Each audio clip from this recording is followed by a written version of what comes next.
Hello दोस्तों, नमस्कार। मेरे यूट्यूब चैनल उत्तराखंड पहाड़ी कॉर्नर में आपका हार्दिक स्वागत है। दोस्तों, हमने कल टॉपिक पढ़ा था। हमने सामान्य हिंदी का एक टॉपिक पढ़ा था, भाषा वाला टॉपिक पढ़ा था दोस्तों हमने कल। ठीक है दोस्त, भाषा वाला टॉपिक हमने कल पढ़ा था, जिसमें भाषा में मैंने आपको बताया था कि भाषा का विकास कैसे हुआ, भाषा में कौन कौन सी भाषाएं आती हैं, हिंदी भाषा में कौन कौन सी भाषा आती है, हिंदी भाषा के 5 तत्व बताए थे आपको। ठीक है दोस्त, और बताया था कि हिंदी भाषा का विकास कैसे हुआ था। पहले कैसे संस्कृत थी, उसके बाद पाली, प्राकृत, फिर अपभ्रंश, और फिर जाके हिंदी भाषा हुई। ठीक है, और फिर उसके बाद भाषा का विकास हुआ। और फिर मैंने ये बताया था कि आपको कि हिंदी भाषा की कितनी बोलियां हैं। तो हिंदी भाषा की जो बोलियां थी दोस्त, तो वो 5 बोलियां थी। ठीक है दोस्तों, हिंदी भाषा की 5 बोलियां थी। 5 बोलियों में कौन कौन सी थी मैंने बताया था आपको। हिंदी की एक हो गया आपकी पश्चिमी हिंदी, एक हो गया पूर्वी हिंदी, एक राजस्थानी बताया था, एक बिहारी बताया था, और एक पहाड़ी बताया था। ठीक है दोस्तों, ये 5 टाइप की हिंदी बताया था मैंने आपको कि हिंदी की 5 बोलियां हैं। ठीक है, और बस ये बताया था। उसके बाद फिर आता है आपका अगला अगला टॉपिक है आपका लिपि। ठीक है दोस्तों, लिपि है। तो आज मैं पूरा प्रिंट आउट लाया हूँ, जिससे आप इससे समझने में आसानी होगी आपको दोस्तों। ठीक है, तो अब देखिए लिपि किसे कहते हैं। तो लिपि हम किसको बोलेंगे? मौखिक या हस्ताक्षरित संचार का प्रतिनिधित्व करने का कोई भी पारंपरिक तरीका। ठीक है दोस्तों, जो मौखिक है यानी मुंह से बोलते हैं हम, और हाथ से या लिखते हैं। तो मुंह से बोलकर या हाथ से लिखकर जो भी तरीका है, इसको हम लिपि कहते हैं। ठीक है दोस्तों, अब देखिए लिपि या लेखन प्रणाली का अर्थ होता है किसी भी भाषा की लिखावट या लिखने का ढंग। तो लिपि का अर्थ, जो लिपि है उसको ही हम लेखन प्रणाली बोलते हैं। तो इसका अर्थ होता है कि तो किसी भी भाषा की लिखावट, कोई लैंग्वेज है, हिंदी लैंग्वेज है, जैसे मैंने यहाँ पे हिंदी लिखा, जैसे मैंने हिंदी लिखा है, तो हिंदी मैंने एक मुंह से बोला, तो मैंने बोला हिंदी, और हिंदी लिखा भी है। तो वैसे ही लिपि है, तो इसकी लिपि ये हुई हिंदी लेखन प्रणाली, यानी लिखने का प्रकार का अर्थ होता है कि लिखावट या लिखने का ढंग, तो किस प्रकार से लिखा है। जैसे हौ बनाया मैंने, हौ की ई की मात्रा लगाई छोटी ई की, अदर नो किया, दो किया, उस पर बड़ी ई की मात्रा लगाई, तो लिखने का ढंग जो भी होता है। ध्वनियों को लिखने के लिए जिन चिन्हों का प्रयोग किया जाता है, जैसे मैंने ध्वनि का प्रयोग किया है, मैंने कौन सी ध्वनि बोला, जैसे हिंदी बोला, तो हम जिस भी चिन्ह का प्रयोग करेंगे उसको क्या बोलेंगे, उस वही लिपि कहलाती है हमारी, उसको ही लिपि कहते हैं। लिपि और भाषा 2 अलग अलग चीज़ें होती है। जैसे लिपि है और लिपि और भाषा दोनों अलग अलग चीज़ें हैं। जैसे मैंने कल आपको भाषा बताया था, तो भाषा तो आप समझ गए होंगे। अब दूसरा चीज़ आता है लिपि। तो भाषा तो वो है जिसको हम बोलते हैं, जिसको बोलचाल में, आम बोलचाल में यूज करते हैं, और लिपि वो हो गया लिखने का ढंग, जैसे कोई भी ध्वनि निकल रही है उसको लिखने का ढंग। ठीक है दोस्त, तो भाषा वो चीज़ होती है जो बोली जाती है, यहाँ पे लिखा है भाषा वो चीज़ होगी जो बोली जाती है। लिखने को तो उसे भी लिपि में लिख सकते हैं, लेकिन भाषा को भी लिपि में लिख सकते हैं, लेकिन किसी एक भाषा की सामान्य लिपि दूसरी लिपि से लिखना इस तरह से वास्तविक अनुवाद ना हुआ हो, इसे लिप्यंतरण कहते हैं। जैसे कोई एक लैंग्वेज है, ठीक है दोस्तों, और उसको दूसरी लैंग्वेज में लिखना है। ठीक है, तो दूसरी लिपि में अगर लिखना है, अगर जैसे हिंदी है ये, ठीक है, इस हिंदी को मैंने दूसरी लिपि में लिखना है। दूसरी लिपि जैसे अंग्रेजी है, इंग्लिश, तो इसकी अंग्रेजी की लिपि है रोमन लिपि। ठीक है दोस्तों, तो इसको रोमन लिपि में लिखना है, तो इसको मैं कैसे लिखूँगा? HINDI, हिंदी। तो ये रोमन लिपि में लिख दिया मैंने। ठीक है, तो इसको दूसरे रूप में लिखा, इसका अनुवाद ना हुआ हो, इसे लिप्यंतरण कहते हैं। तो इसको क्या बोलेंगे, इस प्रोसेस को लिप्यंतरण बोलेंगे, यानी लिपि का अंतर हो गया। ठीक है, ठीक है दोस्तों, अब चलते हैं हम अगले उस पर। अब देखिए लिपि की परिभाषा आ गई यहाँ पे। तो लिपि की परिभाषा क्या होगी? लिपि की परिभाषा होगी आपकी भी किसी भी भाषा के लिखावट या फिर लिखने के ढंग को, लिखावट या लिखने के ढंग को हम लिपि कहते हैं। मोस्ट इम्पोर्टेंट यही है, यहाँ तक आप रट लीजिए, याद कर लीजिए, कुछ भी कर लीजिए। ये है ये वाली लाइन, किसी किसी भी भाषा की लिखावट या फिर लिखने के ढंग को लिपि कहते हैं। ठीक है, ध्वनि यानी आवाज़ है हमारी, जो आवाज़ को लिखने के लिए जिन चिन्ह का प्रयोग किया जाता है उसे लिपि कहते हैं। जैसे आवाज़ है हमारी, हम बोल रहे हैं कुछ भी, तो उसको लिखने के लिए जिस जिस भी चिन्ह का हम प्रयोग करते हैं उसको लिपि कहते हैं। ठीक है, लिपि की मदद से किसी भी चीज़ों, रामायण, महाभारत, भागवत गीता का संग्रह किया जा सकता है। यानी लिपि की चीज़ें से हम कुछ भी लिख सकते हैं। जैसे रामायण है, तो रामायण कैसे लिखी जाए, जब हम किसी लिपि का, पर्टिकुलर लिपि का यूज किया हमने। महाभारत लिखा तो उसमें भी किसी पर्टिकुलर लिपि का यूज हुआ। गीता लिखी, ठीक है, भागवत लिखी, तो एक लिपि में लिखी गई पाठ को दूसरी लिपि में बदलते हैं तो लिप्यंतरण कहते हैं। जैसे एक लिपि है, जैसे हिंदी की लिपि है, ठीक है दोस्त, हिंदी है, ये हिंदी है, तो ये कौन सी लिपि है, ये है अंग्रेजी में लिखा मैंने, और इसकी लिपि होगी कौन सी, इसकी लिपि है रोमन लिपि। तो रोमन लिपि में मैंने हिंदी लिखा है। अब इसी हिंदी को मैं ऐसे लिख दूँ, ये हिंदी, ये भी हिंदी है, ये भी हिंदी है, इसको, इसकी लिपि कौन सी है, देवनागरी होगी, देवनागरी लिपि होगी इसकी। ठीक है दोस्त, तो इसकी देवनागरी लिपि होगी। तो ये तो हिंदी है, ये हिंदी है, ये भी हिंदी है, लेकिन इसकी लिपि रोमन है और इसकी देवनागरी है। ठीक है, तो इन दोनों की लिपियों में जो अंतर होगा उसको क्या बोलेंगे, लिप्यंतरण बोलेंगे। ठीक है, यहाँ तक क्लियर। ठीक है दोस्तों, अब चलते हैं अगले उस पर। अगला आ गया लिपि के टाइप, यानी प्रकार या भेद बोलेंगे जिसको, मुख्य प्रकार हो गया लिपि के। जैसे पहली होगी ब्राह्मी लिपि, दूसरी होगी देवनागरी, फिर गुरुमुखी होगी, फिर अरबी लिपि होगी, रोमन लिपि होगी, गुजराती लिपि होगी, बंगाली लिपि होगी, तमिल लिपि होगी, चीनी लिपि होगी, कांजी लिपि होगी और ब्रेल लिपि होगी। तो दोस्तों ये देखो, ब्राह्मी लिपि हो गया, ब्राह्मी लिपि को ही हम देवनागरी लिपि आगे जाके हो गई है। ठीक है, ये भी हो गया देवनागरी लिपि। लगभग हम इनको मोस्टली एक ही जैसा, एक ही टाइप मान सकते हैं। गुरुमुखी लिपि वो होगी जैसे पंजाबी में लिखते हैं ना, जैसे कुछ भी, तो गुरुमुखी लिपि के अंदर आ गई। अरबी आ गई तुम्हारा उर्दू टाइप की अरबी लिपि, अरबी फारसी लिपि होती है उर्दू। ठीक है दोस्त, रोमन लिपि, रोमन अंग्रेजी की होगी, जैसे ये इंग्लिश।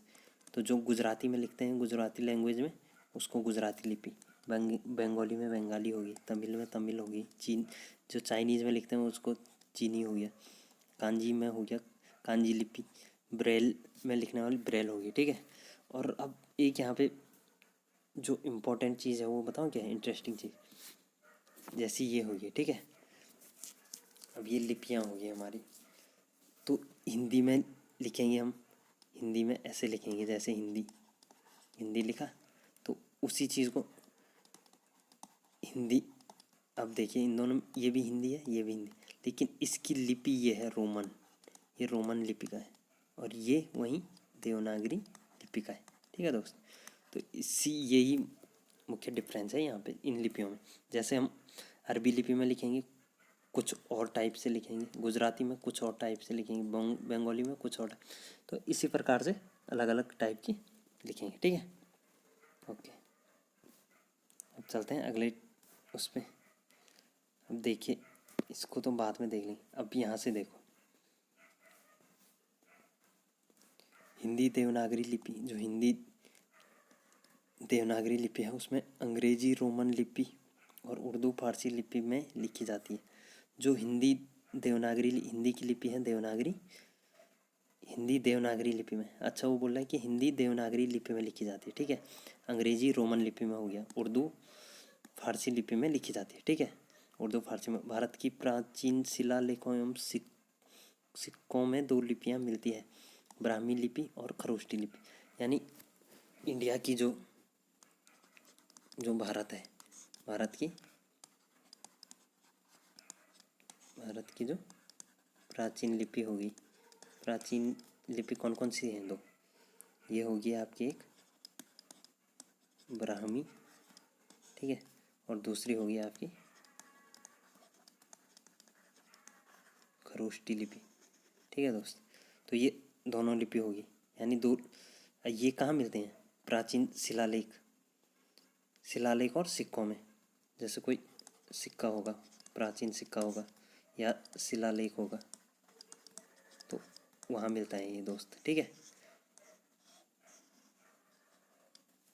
वहाँ ये मिलते हैं, वहाँ ये दोनों लिपियाँ मिलते हैं। देवनागरी लिपि का विकास ब्राह्मी लिपि से हुआ है, जो पहले गुप्त लिपि, फिर कुटिल लिपि और अंततः 10वीं शताब्दी में देवनागरी लिपि के रूप में विकसित।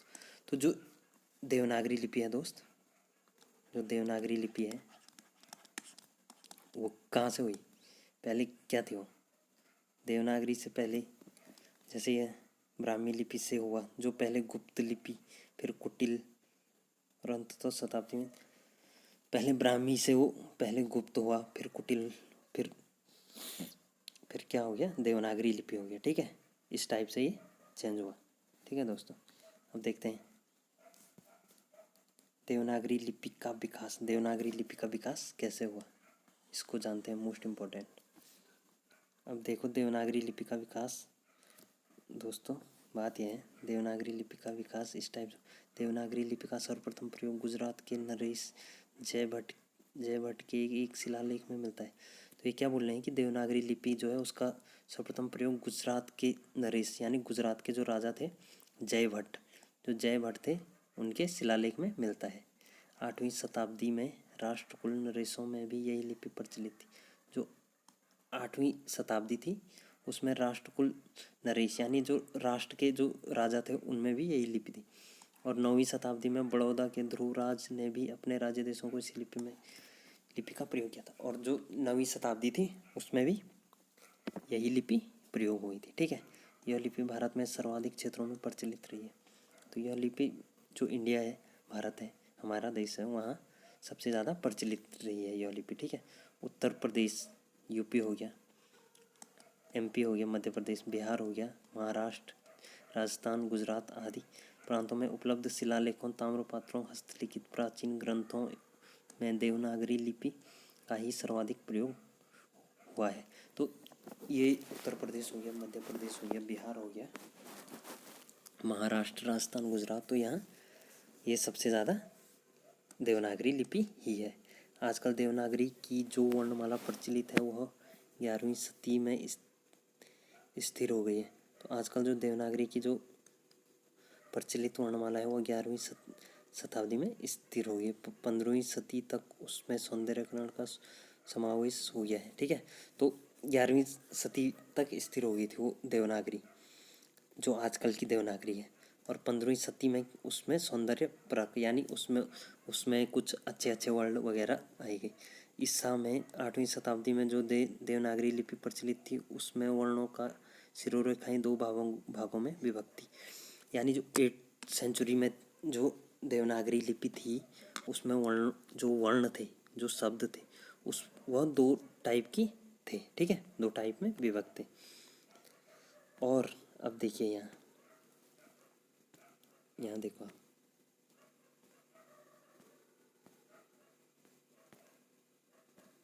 यहाँ देखो 11वीं शताब्दी में यही लिपि वर्तमान में प्रचलित है, और 11वीं शताब्दी में भी वही लिपि थी और हिंदी, संस्कृत, मराठी भाषाओं में लिखने में प्रयुक्त हो रही थी। देवनागरी लिपि पर कुछ अन्य लिपियों का भी प्रभाव पड़ा है। जो देवनागरी लिपि है उन पर भी अन्य लिपियों का प्रभाव पड़ा है। उदाहरण हो गया, गुजराती लिपि में सिरोरेखा नहीं है। जो गुजराती लिपि है उसमें सिरोरेखा नहीं है। ठीक है, आज बहुत लोग देवनागरी में सिरोरेखा का प्रयोग लेखन में नहीं करते। कई लोग सिरोरेखा का प्रयोग नहीं करते हैं लेखन के। इसी प्रकार अंग्रेजी की रोमन लिपि में प्रचलित विराम चिन्ह भी देवनागरी लिपि में लिखी जाने वाली हिंदी से ग्रहण किए गए। जैसे अंग्रेजी है, अंग्रेजी का एक वो हो गया, क्या सेंटेंस हो गया, जैसे काउ इज ब्लैक, जैसे गाय काली है, तो ये फुल स्टॉप हो गया, यानी इसको पूर्ण विराम बोलते हैं हिंदी में। ठीक है, तो ये भी बोल रहे हैं कि ये देवनागरी लिपि से लिया गया है। ठीक है, देवनागरी में सुधार एवं संशोधन। अब देखते हैं देवनागरी लिपि में कैसे सुधार हुआ, संशोधन हुआ। ठीक है, समय पर अनेक सुधार एवं संशोधन होते रहे हैं, जिसमें देवनागरी लिपि का विकास इतिहास रहा है। ये सुधार दोषों को निराकरण करने के लिए लेखन एवं टंकण आदि की दृष्टि से उपयोगी बनाने इन शब्दों को क्रमबद्ध प्रस्तुत किया गया है। अब देखेंगे देवनागरी लिपि का सुधार कैसे हुआ। अब देखिए, वर्ण विभाजन में वैज्ञानिकता, जो वर्ण विभाजन है उसमें वैज्ञानिकता है। देवनागरी लिपि में स्वरों एवं व्यंजनों का वर्गीकरण वैज्ञानिक पद्धति पर किया गया। जो देवनागरी लिपि है, ठीक है, उसमें क्या है, स्वर हैं, व्यंजन है, तो दोनों का क्या किया गया है, वर्गीकरण किया गया है। स्वर अलग हैं, व्यंजन अलग है, ठीक है।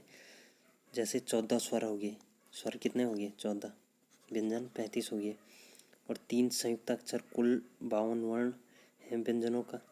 तो टोटल ये कितने हैं, टोटल ये हैं 52, ठीक है। इनमें ये हो गया प्लस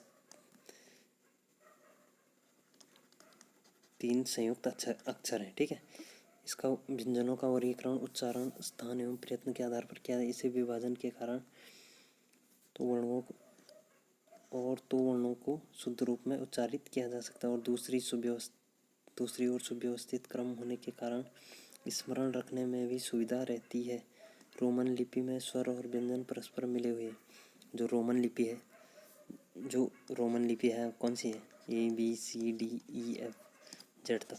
तो इसमें क्या है, इसमें जैसे वोवल हो गया, ए हो गया, ई हो गया, होते हैं ना इसमें AEIOU 5 होते हैं, ठीक है, 5 स्वर होते हैं। तो ये 5 स्वर क्या है, ये सारे मिक्स हैं, ठीक है। ए यहाँ है, फिर BCDE है, फिर F है, G। वैसे और हिंदी में क्या है, हिंदी में देखते होंगे आप स्वर, पहले ओ आ ई ई ई, ठीक है, ये हो गया उ ऊ री ए। तो ये एक साथ हैं। और व्यंजन क्या है, को खो गो घो गो, तो ये अलग है, ठीक है। तो ये अलग है, वो अलग है, ठीक है। किंतु देवनागरी में पहले स्वर ध्वनियाँ हैं, फिर व्यंजन ध्वनियाँ क्रमबद्ध किया गया, ठीक है। तो यही मैं बता रहा था कि देवनागरी में पहले स्वर अलग हैं और व्यंजन अलग हैं। जैसे उसमें है व्यंजन और स्वर दोनों एक साथ हैं। इंग्लिश में क्या है, ABCDEFGHIJKLM,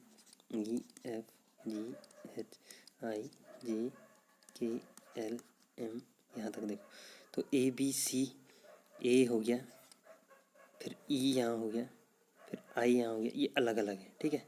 तो ये किस में हो गया, रोमन लिपि में हो गया, जबकि देवनागरी में ऐसा नहीं है, ठीक है दोस्त।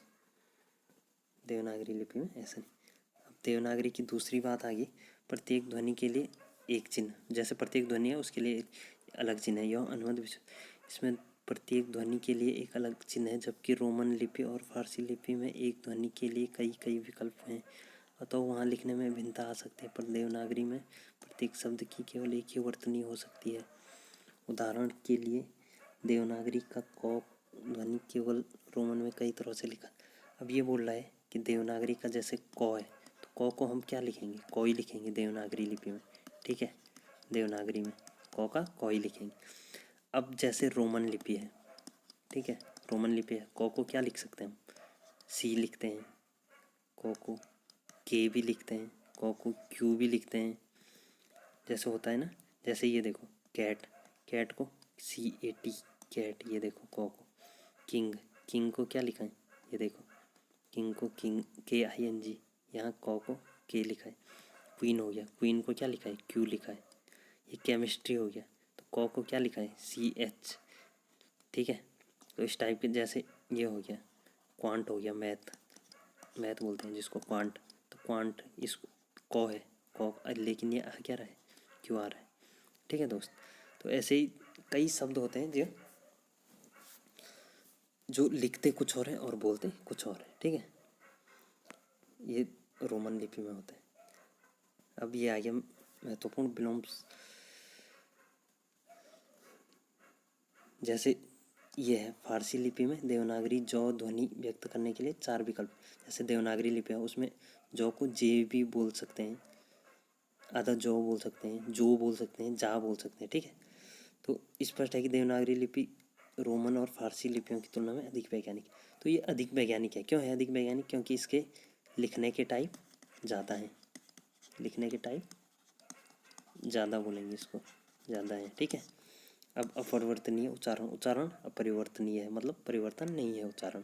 देवनागरी लिपि के वर्ण चाहे जहाँ प्रयुक्त हो उनका उच्चारण अपरिवर्तन रहता है, जबकि रोमन लिपि में एक वर्ण एक शब्द के रूप में उच्चारण होता है, दूसरे शब्द में ये होता है, इसका उच्चारण परिवर्तन हो जाता है। जैसे ये है बट है, जैसे BUT लिखा हमने, ठीक है, बट, तो इसको क्या लिखें? बट, PUT पट होना चाहिए था, लेकिन ये क्या है? पुट है ना। तो यू का उच्चारण यहाँ क्या है? ओ है, यहाँ यू का उच्चारण ऊ है, तो यहाँ दोनों अलग अलग उच्चारण। लेकिन वहीं देवनागरी में हम ओ लिखेंगे तो इसको क्या पढ़ेंगे? ओ ही पढ़ेंगे। ठीक है, ओ लिखेंगे तो ओ ही पढ़ेंगे। ठीक है, को लिखेंगे तो इसको क्या पढ़ेंगे? को ही पढ़ेंगे। इसको सौ नहीं पढ़ सकते ना, तो ऐसा होगा। ठीक है दोस्तों, चलिए चलते हैं अब नेक्स्ट पे। अब वर्णनात्मक लिपि, वर्णन होता है। ठीक है, देवनागरी लिपि वर्णनात्मक लिपि है, ध्वन्यात्मक नहीं, क्योंकि यह ध्वनि से ज़्यादा वर्णन पे निर्भर होते हैं। इसके सभी वर्ण उच्चारण के अनुरूप होते हैं। रोमन लिपि और फारसी लिपि में यह गुण नहीं होते। देवनागरी लिपि में जो ध्वनि को अंकित करने के लिए जो वर्ण का प्रयोग किया जाता है, लिपि में जो ध्वनि को अंकित करने के लिए जे या जेड लिखा जाता है। इसी प्रकार फारसी में इसे जिम से लिखा जाएगा। अब देखो, जैसे कोई जो शब्द है,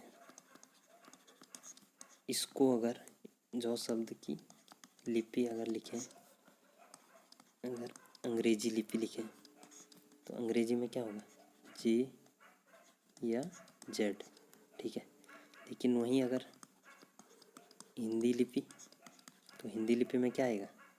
हिंदी लिपि में जो का जो ही आएगा। ठीक है, इससे अलावा कुछ नहीं आ सकता। ठीक है दोस्त, तो इस प्रकार से यह वर्णनात्मक लिपि है, इसमें वर्णन आसानी से होता है। ठीक है दोस्त, अब आते हैं गयात्मक लिपि, गत्यात्मक लिपि। देवनागरी लिपि की एक विशेषता यह है कि यह अत्यंत व्यवहारिक एवं गत्यात्मक है। आवश्यकता अनुसार इसके अनेक नए लिपि चिन्हों का भी अंगीकार कर लिया गया। उदाहरण के लिए फारसी लिपि की जो ध्वनियाँ हिंदी में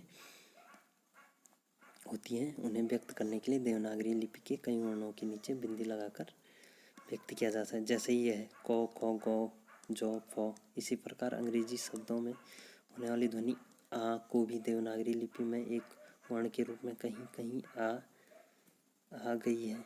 इस प्रकार देवनागरी लिपि स्थिर एवं अपरिवर्तनीय लिपि न होकर गत्यात्मक लिपि है। तो यह गत्यात्मक लिपि हो गई है।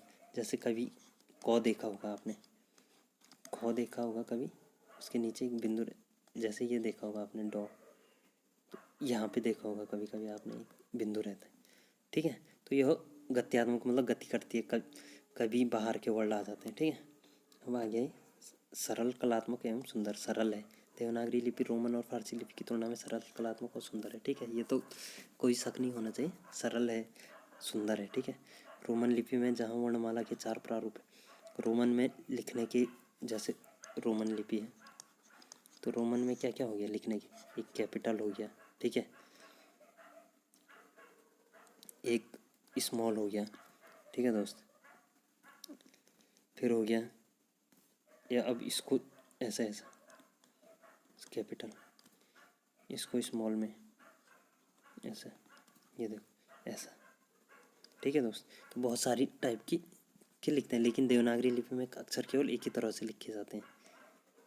ठीक है, लेकिन जो हमारी देवनागरी लिपि है इसमें आसानी से लिखते हैं। ओ को ओ ही लिखेंगे। अब ऐसा नहीं कि छोटा ओ ऐसा लिखेंगे, छोटा ओ, लेकिन ओ को ओ ही लिखेंगे, आ को आई लिखेंगे और ई को ई लिखेंगे। ठीक है, तो ये है। और जो फारसी लिपि होती है वो क्या होती है? लिखने में टफ होती है, कठिन होती है। ठीक है दोस्त, कठिन होती है लिखने में, कठिन होती है।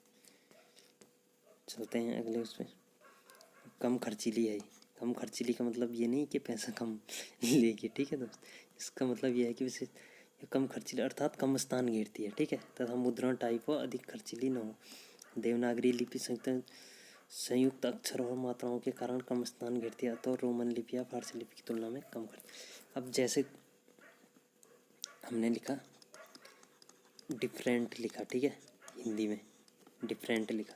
तो इसी को अगर इंग्लिश में लिखेंगे तो क्या लिखेंगे, DIFFERENT, डिफरेंट।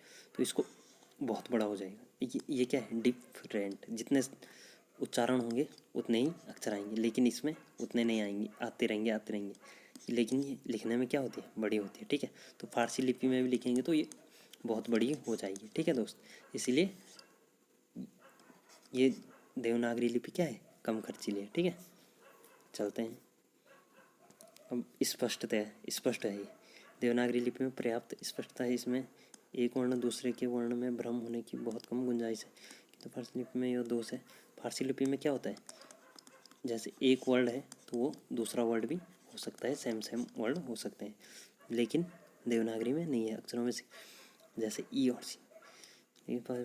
अंग्रेजी के रोमन लिपि में बहुत अक्षरों को, जैसे अंग्रेजी के उसमें भी हमें क्या होती है, डाउट होता है। जैसे ई और सी, ई लिखा जैसे हमने, जैसे लिखा ई और सी लिखा मैंने सी, तो इसमें कभी कभी हम दोनों को एक जैसे लिखते हैं, कभी इसको सी पढ़ देंगे, कभी इसको ई पढ़ देंगे, ठीक है। तो ये दोनों अलग अलग। जैसे ओ और क्यू, जैसे ओ लिखा हमने, ओ लिखा, कभी क्यू लिखा, और लिखना ये करना वो हो गया, ये आधा ही लिखा, जल्दीबाजी में लिखते हैं ना। जैसे जे और आई हो गया, जे लिख, जैसे आई लिख रहे थे वो हो गया जे, या जे लिख रहे थे वो इतना ही बना और आई लिख गया, ठीक है। जैसे एम और एन, एम और एन बना।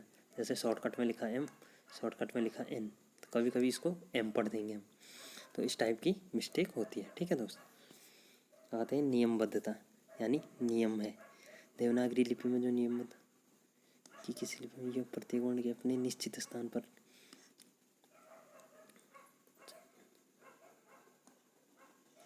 तो इसको उच्चारण के स्थान पर रखा जाता है, ठीक है। उच्चारण के स्थान पर कैसे लिखेंगे, जैसे हमने लिखा नियम, नियम लिखा, ठीक है। तो नियम में उच्चारण क्या आएगा, पहले नी, नी, नी आया, नी लिखा, फिर यो, मो आया, मो लिखा, ठीक है। तो इस टाइप के अब लिखे देवनागरी लिपि के दोष। अब देखेंगे हम देवनागरी लिपि के दोष क्या है। गुण देख ले, अब दोष देखते हैं क्या है। देवनागरी लिपि में जहाँ अनेक विशेषताएं हैं वहाँ कुछ अभाव भी हैं, इनका कारण देख लीजिए। देवनागरी लिपि कुछ चिन्हों में एक रूपता नहीं है, कुछ चिन्ह में क्या है, इनकी एक जैसे रूप नहीं है। जैसे रॉ है, रॉ का संयोग 4 रूपों में होता है, हाँ। जैसे रॉ है तो रॉ शब्द का जैसे हम लिखते हैं, धर्म हो गया तो ऊपर से रॉ हो गया, क्रम हो गया, क्रम हो गया, पृथ्वी हो गया, पृथ्वी, इस पे भी रॉ लिखा है। जैसे ट्रेन हो गया, ट्रेन हो गया, ठीक है, ट्रक हो गया। तो इस टाइप के क्या है, ये रॉ का प्रयोग हो रहा है, ठीक है, 4 रूपों में। एक रॉ ऊपर से, दूसरा यहाँ, तीसरा यहाँ, चौथा नीचे। तो ये 4 रॉ का टाइप, रॉ का प्रयोग क्या हो रहा है, 4 टाइप से हो रहा है, ठीक है। तो इसलिए क्या हो, ये इसके दोष हैं। दूसरा दोष ये, कुछ अक्षर अभी भी 2 प्रकार से लिखे जाते हैं, जैसे ओ, प्रो, नो, लो, लो, जो। तो कुछ अक्षर क्या होते हैं, 2 टाइप से लिखे जाते हैं, ठीक है दोस्तों। जैसे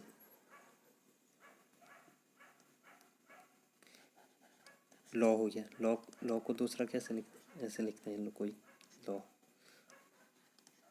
जॉ, कोई जॉ को ऐसे लिखते हैं, तो जॉ को कोई ऐसा भी लिखता है, ऐसा मिलाता है जॉ, ठीक है। ओ हो गया, ओ को ऐसे लिखते हैं, कोई कोई ऐसा लिखता है, ठीक है। प्रो को कोई ऐसा लिखता है, कोई ऐसा लिखता है प्रो, ठीक है। णों को कोई ऐसा लिखता है, कोई ऐसा लिखता है, ऐसा ऐसा बिंदु करता है, ठीक है दोस्त। तो अलग अलग टाइप से लिखते हैं। अब देखिए मात्राओं का कोई व्यवस्थित नियम नहीं है, कोई मात्रा ऊपर लगती है तो कोई पीछे, तो कोई मात्रा कहाँ लगती है, ऊपर लगती है, और कोई मात्रा पीछे से लगती है, ठीक है। जैसे मात्रा की बात करें हम, ठीक है, तो मात्रा होगी, जैसे मैंने लिखा ली, तो ली क्या है, ली, ये पीछे से आई, ली, लो, ई, ली, ये पीछे से आई। अब मैंने बोला लू, तो लू, यही मात्रा पीछे से आएगी, भले ऊ मात्रा पीछे से आ रही लेकिन नीचे लग रही है। अब मैंने बोला ली, ली बोला छोटा ई, तो लो, पहले तो बोला लो, लेकिन ये मात्रा लगी कहाँ, आगे लगी, ठीक है। तो ये भी एक दोष है। अब देखिए साम्य मूल मूलक वर्णों के कारण इसे पढ़ने समझने में कभी कभी परेशानी हो जाती है। इस प्रकार यह समय मूलक वर्ण है। तो कभी कभी इनको पढ़ने में परेशानी हो जाती है। जैसे ठीक है, जैसे कभी वो है तो वो और बो ये दोनों क्या है, एक ही टाइप है। कभी कभी इनको पढ़ने में क्या, जैसे मैंने लिखा औ लिखा तो लोग क्या पढ़ देंगे, इसको अब पढ़ देंगे। ठीक है, तो ऐसा होता है। जैसे मो है, मो लिखा हमने और ये बो लिखा। तो कभी कभी होता है मो लिखा, पीछे से ये इस पे मात्रा दी तो लोग इसको क्या पढ़ेंगे, भौ पढ़ लेंगे। ये तो है। अब आ गया घो आ गया, ये घो और ये धो आ गया। कभी कभी धो पे पूरा मात्रा लगा दी। ठीक है, तो लोग क्या पढ़ लेंगे, उसको घो पढ़ लेंगे हम कोई। ठीक है, तो ये क्या है, इसकी दोष है इसके। देवनागरी लिपि में कहीं कहीं क्रम स्वरता का गुण नहीं है। पिता शब्द के पहले ई ध्वनि लिखी जाती है पर प। ठीक है, पहले जैसे पिता लिखा, पी लिखा, पी बोला हमने तो पहले क्या आया, प। फिर बाद में क्या आया, ई, पी। इसका संधि विच्छेद करेंगे, प धन ई छोटी ई। ठीक है, तो पहले प आया फिर छोटी ई आया, लेकिन लिख क्या रहे हैं हम, पहले छोटी ई लिख रहे हैं फिर प आ रहा है। अगर देखेंगे तो क्या आएगा, पहले छोटी ई की मात्रा आई फिर प। तो लेकिन ये क्या है, इसकी एक दोष है इसका। ठीक है, सिरोरेखा के कारण इस लिपि में शीघ्रता से लिखन में कठिनाई है। संभव तो इसीलिए बहुत से लोग लिखने में सिरोरेखा का प्रयोग नहीं करते। तो बहुत सारे लोग क्या करते हैं, रेखा का प्रयोग नहीं करते हैं इसमें, सिरोरेखा का। ठीक है, ऊपर से जैसे हमने लिखा कविता। ठीक है, कविता लिखा तो कई लोग ऐसे लिखेंगे, कविता अच्छी है, कविता अच्छी है। ये वाली कविता नहीं है, लड़की वाली। ठीक है दोस्त, ये वाली है पोयम। कोष्ट में लिख देता हूँ पोयम। तो ये कौन सी है, पोयम वाली कविता है। ठीक है दोस्तों, अब चलते हैं अगले। व्यंजन संयोग में कहीं कहीं नियमितता है। व्यंजन के संयोग में कहीं कहीं क्या है, अनियमितता है। ठीक है, यानी वो नियमित नहीं है। ठीक है दोस्त, ये उसके दोष हो गए।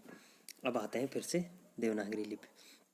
देवनागरी एक भारतीय लिपि है। यह कैसी लिपि है, भारतीय लिपि। इसमें अनेक भारतीय भाषाएं तथा कई विदेशी भाषाएं लिखी जाती हैं। इसमें भारतीय भाषाएं भी लिखी जाती हैं, विदेशी भाषा। यह बाएं से दाएं ओर लिखी जाती है। देवनागरी लिपि जैसे देखते हैं ना, तो पढ़ते कहाँ से हम, जैसे लिखते हैं कुछ भी तो लिखते कहाँ से, बाएं से लिखते हैं दाएं की ओर। जैसे हम लिखेंगे आज सामान्य हिंदी का पाठ्यक्रम पढ़ाया गया। तो ये कहाँ से लिखा हमने, बाएं से दाएं की ओर। ठीक है, तो यह बाएं से दाएं की ओर लिखी। इसकी पहचान एक क्षैतिज रेखा से है। इसकी सिरोरेखा कहते हैं। इसकी एक क्षैतिज रेखा होती है। ठीक है, ऐसी होती है। जैसे हमने लिखा आज, तो इसके ऊपर एक सिरोरेखा होगी। ठीक है, आज होगी संस्कृत। अब देखो संस्कृत है, उसके बाद संस्कृत में पाली, हिंदी, मराठी, कोंकणी, सिंधी, कश्मीरी, हरियाणवी हो गया, बुंदेली हो गया, भाषा हो गया, डोगरी हो गया, बुंदेली भाषा है वो। ठीक है, एक ही है। डोगरी हो गया, खस हो गया, नेपाल भाषा होगी, नेपाली की भाषा जो नेपाली बोलते हैं हम इसको, या अन्य नेपाली भाषाएं होगी। ठीक है, तमांग भाषा होगी, गढ़वाली भाषा जो हमारे उत्तराखंड में बोलते हैं हम लोग, बोडो होगी, अंगिका होगी, मगही होगी, भोजपुरी, नागपुरी, मैथिली, संताली, राजस्थानी भाषा होगी, बघेली हो गया आदि भाषाएं और स्थानीय बोलियां भी देवनागरी लिपि में लिखी जाती। तो ये सारी लैंग्वेजेस किस में लिखी जाती हैं, देवनागरी लिपि में। ठीक है दोस्त, कुछ स्थितियों में गुजराती, पंजाबी, विष्णुपुरिया, मणिपुरी, रोमनी और उर्दू भाषाएं भी देवनागरी में लिखी, लेकिन कुछ विशेष स्थितियों में ये वाली लैंग्वेज भी देवनागरी लिपि में लिखी जाती है। ठीक है, देवनागरी विश्व में सर्वाधिक प्रयुक्त लिपियों में से एक है। यह दक्षिण एशिया के 175 से अधिक भाषाओं को लिखने के लिए प्रयुक्त हो रही है। जो अगर देखना चाहें हम तो देवनागरी लिपि क्या है, 175 प्लस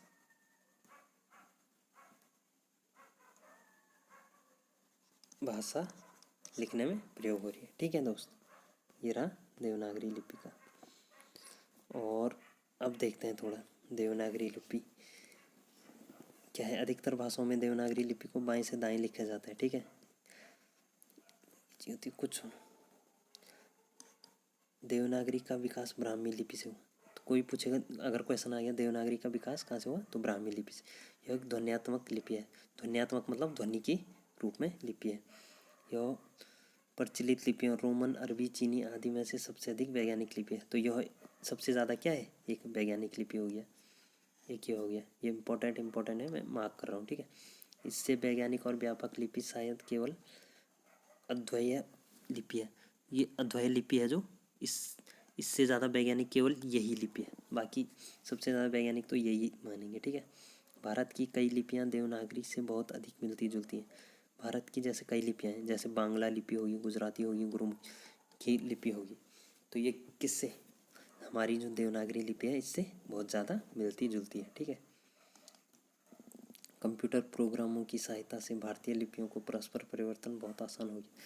लेकिन जो कंप्यूटर प्रोग्राम है उसकी सहायता से हमारी लिपि में क्या हो गया, जो परिवर्तन में हो गया, इसमें आसानी होगी। भारतीय भाषाओं को किसी भी ध्वनि का देवनागरी लिपि का ज्यों का त्यों लिखा जा सकता है। भारतीय भाषाओं जैसे कोई भी लैंग्वेज है, उस शब्द या ध्वनि को देवनागरी लिपि में लिख सकते हैं हम, ठीक है। फिर लिखे पाठ को हूबहू उच्चारण किया जा सकता है, और जो पाठ लिखा है उसे हूबहू उच्चारण कर सकते हैं, जो कि रोमन लिपि और अन्य लिपियों में संभव नहीं। लेकिन जो क्या रोमन लिपि हो गया या फारसी लिपि, जो अन्य लिपियाँ होगी उनमें संभव नहीं है, जब तक कि उनका विशेष मानकीकरण नहीं किया जाए, जैसे अष्टांश। तो जब तक उनका मानकीकरण नहीं किया जाए, IAST से उनका परमिशन मिलेगी, इसलिए वो तब तक उनको मानकीकरण नहीं किया जा सकता, ठीक है। इसमें कुल 52 अक्षर है। तो इसमें कितने अक्षर हैं, हमारी लिपि में 52 अक्षर हैं। 14 स्वर हो गए, स्वर कितने हैं 14, और 36 क्या हो गए, व्यंजन हो गए, ठीक है।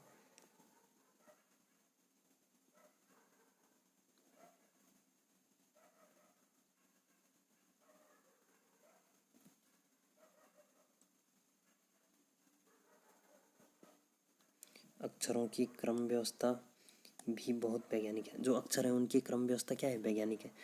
स्वर व्यंजन जैसे कोमल, कठोर हो गया, अल्प प्राण, महाप्राण, अंतस्थ, ऊष्म इत्यादि वर्गीकरण में भी वैज्ञानिक है। तो इनका वर्गीकरण हो। देवनगर काशी में प्रचलन के कारण इसका नाम देवनागरी पड़ा। लेकिन कई लोग क्या कहते हैं कि देवनगर है जो काशी है, बनारस में है जो देवनगर, उसके प्रचलन के कारण इस लिपि का नाम देवनागरी लिपि पड़ा। मत बहुत है, ठीक है दोस्तों। भारत तथा एशिया की अनेक लिपियों में संकेत देवनागरी लिपि से अलग है। लेकिन भारत और एशिया की अनेक लिपियों में क्या है, देवनागरी लिपि से अलग है संकेत, ठीक है। अब देखते हैं देवनागरी शब्द की व्युत्पत्ति कहाँ से हुई। तो हम देखते हैं देवनागरी शब्द की व्युत्पत्ति। अब देखो, देवनागरी या नागरी का प्रयोग प्रारंभ में हुआ, इसका व्युत्पत्ति। अब यह एक पूर्णतः निश्चित नहीं है, लेकिन हम इसको एक निश्चित नहीं बोल सकते कि यहीं से हुआ, ठीक है। नागर अपभ्रंश या गुजराती नागर ब्राह्मणों में उसका संबंध बताया जाता है। लेकिन कुछ लोग क्या बताते हैं कि गुजराती में जो नागर अपभ्रंश थे या गुजरात के जो ब्राह्मण थे उनका संबंध बताते हैं, पर दृढ़ प्रमाण से यह मत संदिग्ध है। संदिग्ध यानी मतलब यह पूरा कंफर्म नहीं है, ठीक है। कुछ लोग कहते हैं कि दक्षिण में इसका प्राचीन नाम नंदी नागरी था। कुछ लोग कहते हैं कि दक्षिण में इसका प्राचीन नाम क्या था, नंदी नागरी था। हो सकता है नंदी नागरी कोई स्थान सूचक हो इस लिपि का, उसके कुछ संबंध रहा हो सकता है। यह भी हो सकता है कि नागर जन इसमें लिखा करते थे कि नागरी अभिधान पढ़ा, और जब संस्कृत के ग्रंथ इसमें लिखे जाने लगे तब देवनागरी कहा गया। तो नागर लोग इसमें क्या लिखते थे, लिखा करते थे, ठीक है। लेकिन वो बोल रहे हैं, लेकिन जब संस्कृत का ग्रंथ इसमें लिखा जाने, जब संस्कृत लोग इसमें लिखा जाने लगा तो इसको देवनागरी लिपि कहा गया। सांकेतिक चिन्हों या देवताओं की उपासना के लिए प्रयुक्त त्रिकोण, चक्र आदि संकेतों को देवनागर कहते हैं। जो त्रिकोण ऐसे होते हैं ना, जो संकेत टाइप के होते हैं, जिनमें देवताओं की मूर्ति वगैरह होती है, उनको कालांतर में प्रथमाक्षरों से उनका बोध होने लगा। जिस लिपि से उनको स्थान मिला वह देवनागरी या नागरी लिपि कही गई। लेकिन जिस लिपि से उनको स्थान मिला उन्हें क्या कहते हैं, देवनागरी लिपि कहा गया, ठीक है दोस्तों। अब देखो देवनागरी लिपि के उपयोग करने वाली कुछ भाषाएं। अवधी हो गई, कन्नौजी होगी, कश्मीरी होगी, कांगड़ी होगी, किन्नौरी होगी, कुड़माली होगी, कुमाऊनी होगी। कुमाऊनी ये उत्तराखंड की है, ठीक है। कोंकणी होगी, कोया होगी, खानदेशी, खड़ी, खड़िया, गढ़वाली उत्तराखंड की। गुज्जरी हो गई, गरुड़ हो गया, गोंडी होगी, चमियाली होगी, ठीक है दोस्त। ये लैंग्वेजेज हैं। ये देखो छत्तीसगढ़ी हो गई, बहुत सारी लैंग्वेजेज हैं। ये देखो हिंदी हो गया, संस्कृत हो गया, मराठी हो गया, ठीक है दोस्त, बहुत सारी लैंग्वेजेज हैं। तो यहाँ पे आपका ये आज लिपि वाला चैप्टर ख़त्म होता है, ठीक है दोस्त।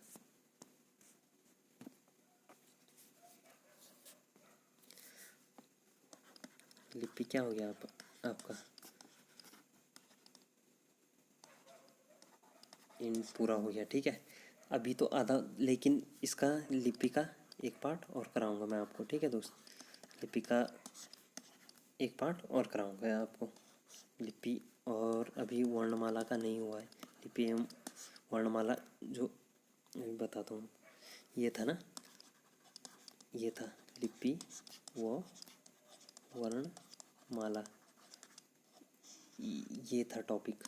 लेकिन मैंने अभी आपको केवल लिपि बताया है। अब अगले टॉपिक में हम वर्णमाला कवर करेंगे, ठीक है दोस्तों। अगर आपने अभी तक लाइक नहीं किया तो लाइक कर दीजिए, शेयर नहीं किया शेयर कर दीजिए, और चैनल को सब्सक्राइब ज़रूर कर दीजिए, ठीक है दोस्तों। प्लीज़ प्लीज़ प्लीज़, अगर आप लाइक शेयर सब्सक्राइब करेंगे, मैं आपको देता रहूँगा आपको अच्छा कंटेंट प्रोवाइड करता रहूँगा दोस्तों। ऐसी कोई दिक्कत नहीं है, मैं फ्री ऑफ कॉस्ट दूंगा। ऐसा नहीं है, आपको बस लाइक करना है, शेयर करना है, सब्सक्राइब करना है दोस्तों चैनल को, ठीक है।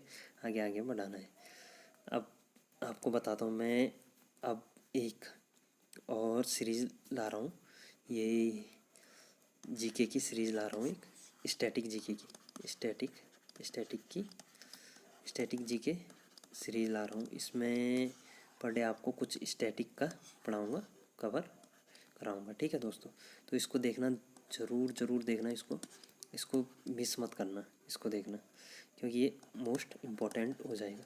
आप किसी भी एग्ज़ाम की तैयारी कर रहे होंगे, चाहे बैंक की करें, एसएससी की करें, रेलवे की करें, या स्टेट गवर्नमेंट की करें, कोई भी यूकेएसएससी हो गया, लाइक यूपीएसएससी हो गया, तो आप किसी भी एग्ज़ाम की तैयारी करें, आप इसको जीके स्टैटिक सीरीज़ को देख सकते हैं, आपके लिए फ़ायदेमंद है, ठीक है दोस्त। अगर आप एग्ज़ाम की तैयारी ना भी कर रहे हो, लेकिन अपने ज्ञान के लिए आप इसको देख सकते हैं, ठीक है। तो इसको देखना, ज़रूर देखना दोस्तों, ठीक है। ओके दोस्तों, फिर मिलते हैं अगले टॉपिक में, ठीक है। ओके, बाय बाय, फिर have a nice day, take care, bye.